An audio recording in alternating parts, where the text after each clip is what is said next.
I am so excited to show you how to make this Fraisier cake. It is a strawberry cake and it has so many layers and flavors going on here. And I have added my own little touches here just to make it a little bit different. So let's begin. You can start the prep a little bit ahead of time, so a day ahead of time. Starting off by macerating some strawberries. So I have roughly chopped these strawberries, and into this I'll add some castor sugar.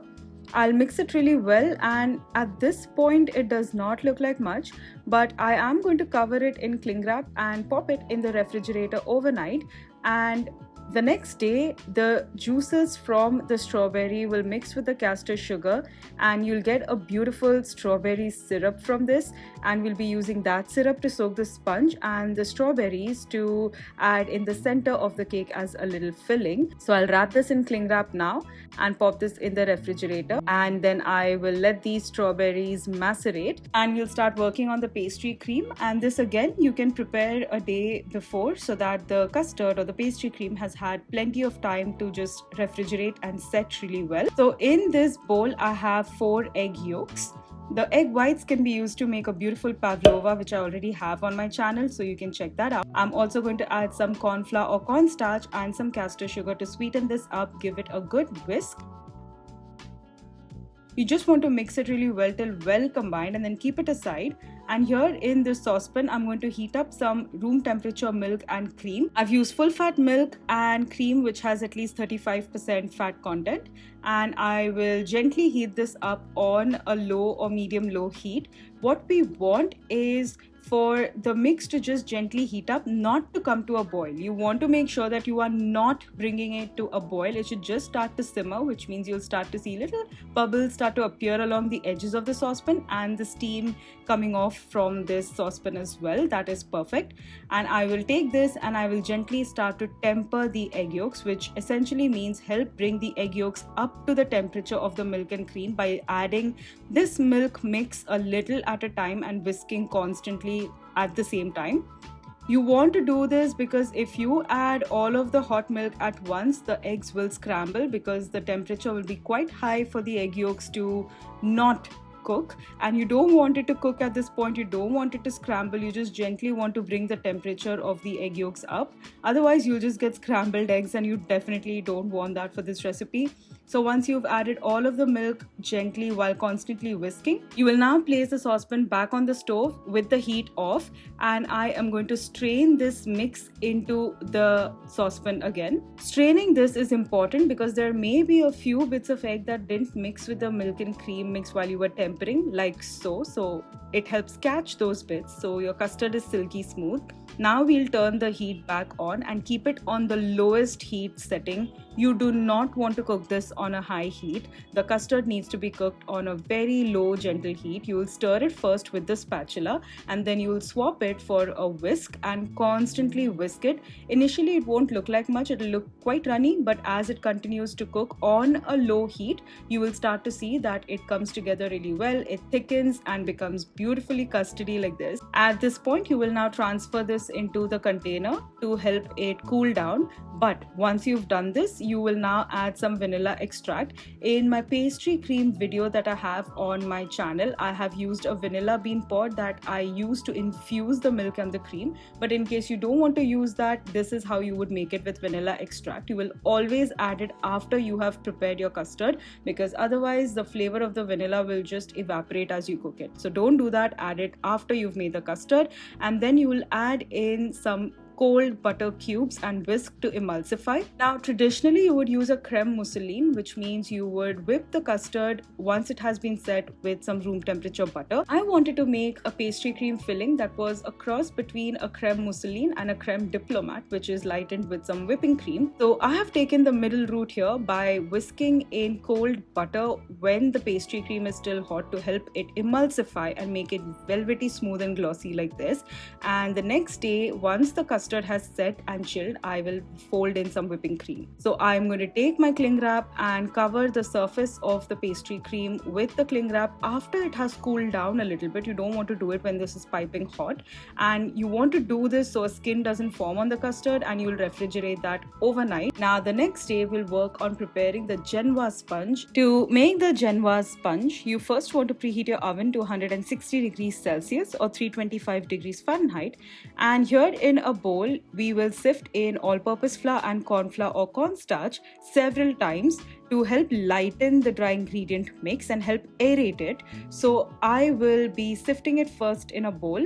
Then I'll take another clean glass bowl and sift it for the second time, and then I will transfer all of that back into the original bowl once more. So I'll be sifting it a total of 3 times in order to help aerate the dry ingredients, and then I will sift it again a 4th time, but this time I will sift it directly into the cake batter later on. So now that our dry ingredients have been sifted thrice, I'll keep this aside, and in this bowl of a stand mixer I have taken 3 room temperature eggs, some castor sugar, and I have flavored it with some vanilla extract. I'll start mixing this on my stand mixer on a low speed first for a minute. Then I'll crank up the speed to the highest speed setting of my stand mixer for 7 minutes. You will see that it increases dramatically in volume and lightens a lot in color. After 7 minutes on the highest speed, I will lower it down to the lowest speed setting for 1 minute. This helps break down the larger bubbles that were created when we were whisking the eggs, so that all the air bubbles in this mix are even and uniform. This will give our cake a beautiful even texture once you cut into it.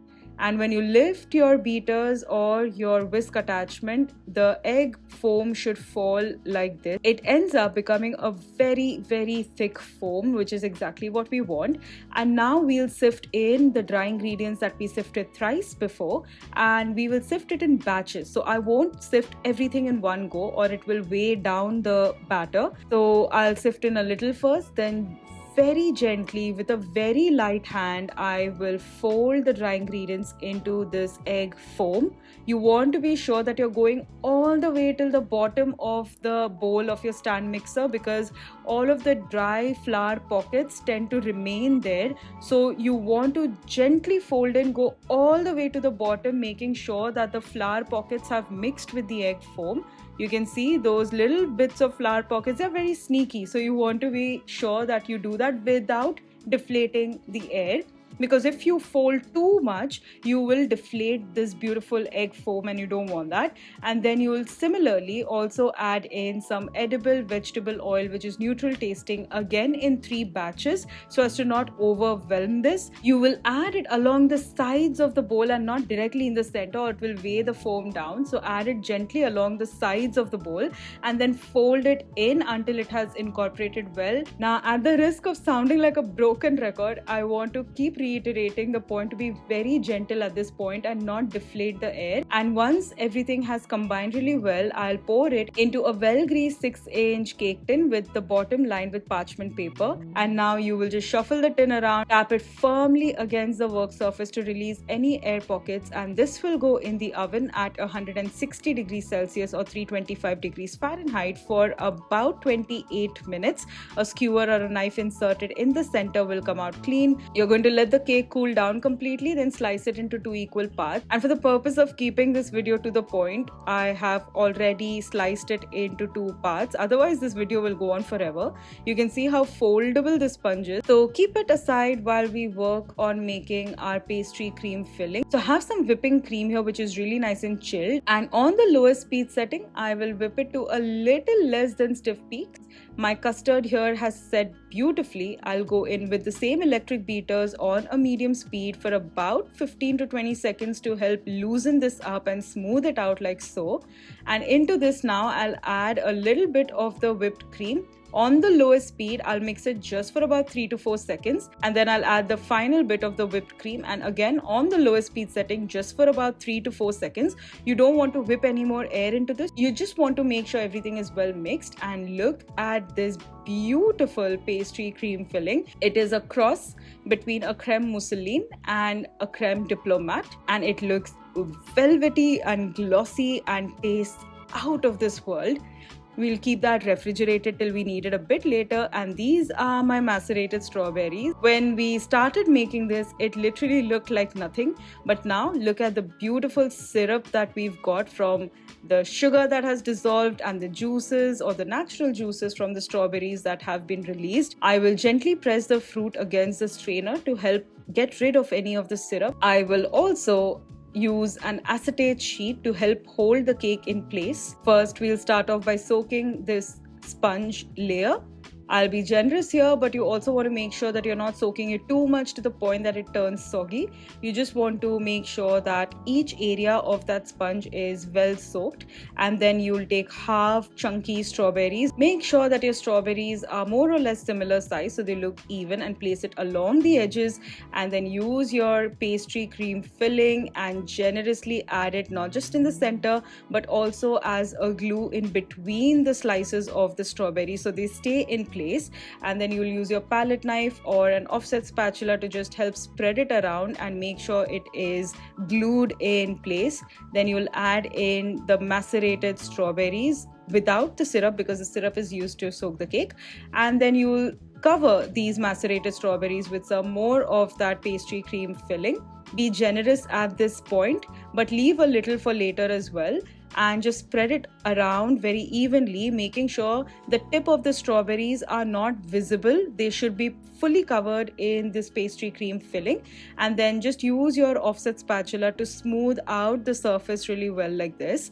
You'll take in the second layer of the Genoise sponge, and I will place it crust side down. I don't take the crust off because it is such a soft cake. I don't feel the need to do so, but you can take it off if you wish, and you'll gently press the cake as well so that it is covered with the pastry cream at the bottom. And then you will use the open surface to soak some more of that beautiful strawberry syrup that we've created, and finish off with the last remaining bits of the pastry cream filling. Just smooth it out with your offset spatula so that it is spread out evenly. And this is essentially our Fraisier strawberry cake ready, but we won't slice into it just yet. I want you to place this in the refrigerator overnight or for at least 6 to 7 hours so that everything can set really well, the flavors can develop well, and then the next day or whenever you're ready to serve the cake, you will whip some more cream to stiff peaks and then pipe little swirls along the edges like this. Once you've piped the swirls along the sides of the cake, you will take off the acetate sheet and decorate with some more fresh berries. I have halved these strawberries and our Fraisier cake is ready. It looks absolutely stunning and I am so happy with how this looks. And I'm going to slice into this so I can show you what it looks like from the inside. Each layer is so visibly distinct. You can even see the syrup that was used to soak the cake. The flavors in this cake are incredible. If you like this video, you should definitely check out my Swiss roll recipe. I think you will really like it. I'll see you in the next video. Enjoy and happy baking!